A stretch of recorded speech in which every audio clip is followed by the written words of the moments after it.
Cancer-stricken Linda Nolan will turn down chemotherapy so she can live the last months of her life pain-free, after seeing the agony sister Bernie went through. Linda was diagnosed as incurable a year ago this weekend. Has no idea how long her illness will remain treatable. Now she reveals she could not bear the same ordeal her sister faced as she died of secondary breast cancer 5 years ago. Yesterday in our sister paper The Daily Mirror, the 59-year-old singer told how she wants to live more than ever. But she wants that life to be as enjoyable as possible, partying with friends and family, and even enjoying a little revenge on those who've wronged her. Linda Nolan with her husband Brian Hudson, image, mirror pics. If the cancer spreads and they offer me chemotherapy to give me an extra few months, I would turn it down after what Bernie went through, she said. She was a fighter, but the last couple of months of her life were really difficult. She was in terrible pain. I'd rather have a couple of months feeling okay instead of the chemo making me feel awful. I want to enjoy the last months of my life to the full. Linda says she wants to enjoy one last party before she dies. Linda, one of the 6 Nolan sisters, first found a lump in her breast in 2005, and was told she had an aggressive stage 3 cancer. After grueling treatment she was given the all-clear a year later, but 12 months ago she was told the disease was back and she had secondary cancer in her hip. The same condition claimed 52-year-old Bernie's life in 2013 after it spread to her lungs, liver and brain. Linda Nolan with Bernie recalling the final 2 weeks she spent at Bernie's bedside with sisters Anne, 67, Denise, 65, Maureen, 63, and 52-year-old Colleen. Linda's memories include the morphine she helped give her and the hiss of Bernie's oxygen tank.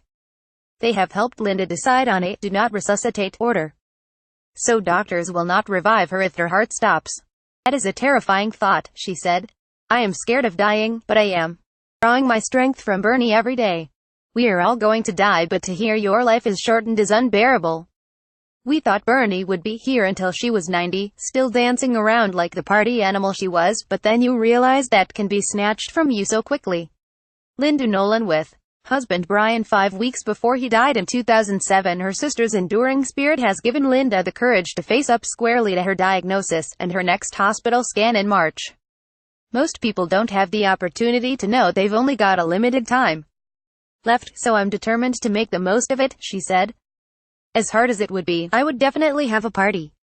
I would send out invitations saying, I don't know how much longer I have left, and it would be a chance to say goodbye. Not that I'm hell-bent on revenge, but I'd also write to the people who have done me wrong over the years and let them know they're not invited. I joked to my family before my birthday last month that I was tempted to have a massive celebration in case I don't make my 60th next year. They brushed it off, but I don't want to miss out on a party. Linda Nolan with her sisters Bernie and Maureen. Despite Linda's positive attitude, she admits she gets overcome by emotion when she thinks of those she will leave behind and the many milestones she will miss. Linda, who has 6 grandnephews and nieces, said, My first thought when I was diagnosed was how I wasn't going to see them grow up. There are times when I lie alone and cry, thinking of what I'm going to miss. I'm desperate to be here for their birthdays, their first boyfriends, their first heartbreak, their weddings. I lie awake at night and ask Bernie, how did you do this? How did you live with it? She tells me to keep fighting and to not give in. Linda says she also talks to her late husband Brian Hudson, once the Nolans' manager. He died at 60 of aggressive skin cancer in 2007, only a year after Linda was first diagnosed with breast cancer. She keeps his ashes next to her bed in her Blackpool home.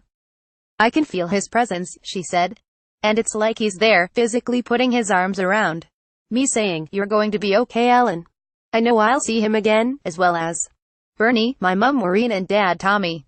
I hold on to that belief in the hard times. Linda Nolan had her sisters as bridesmaids. Linda has thought about how she would like her send-off to go. She wants her funeral to be in the same Blackpool church where she married Brian and laid him to rest, and she wants the couple's ashes to be scattered together in the crematorium rose garden. She has also chosen her funeral songs as part of her final wishes she will write down for her family. It sounds morbid, but it makes it easier for the people left behind, said Linda. I would like There You'll Be from Pearl Harbor, sung by Faith Hill. The words couldn't be more fitting for the moment when I'll meet Brian again, and it's the song we played at his funeral. And there's a Neil Sedaka song too, our last song together. It's beautiful, and by then it really will be our last song with my wonderful family. I hope us remaining sisters will sing together one last time before I go. Linda, whose new autobiography From the Heart is out now, also plans to write personal notes to her loved ones to read after her death. Linda has released her autobiography From My Heart. They'll be the hardest letters I've had to write, but there's so much I want to say, said Linda. I also thought about getting jewelry for the little ones for them to remember their Auntie Lynn. It's ironic because there was a time in my life when I wanted to die because I wanted to be with Brian. I didn't think that life had anything for me, because I'd lost the man I loved. But now my determination to live is just so intense.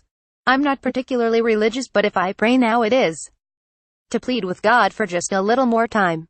But I'm not going to let cancer stop my life. I have to get on with it and appreciate all that's happening, because I don't know how long I've got left. From My Heart by Linda Nolan is published by Pan Macmillan on Thursday, £18.99.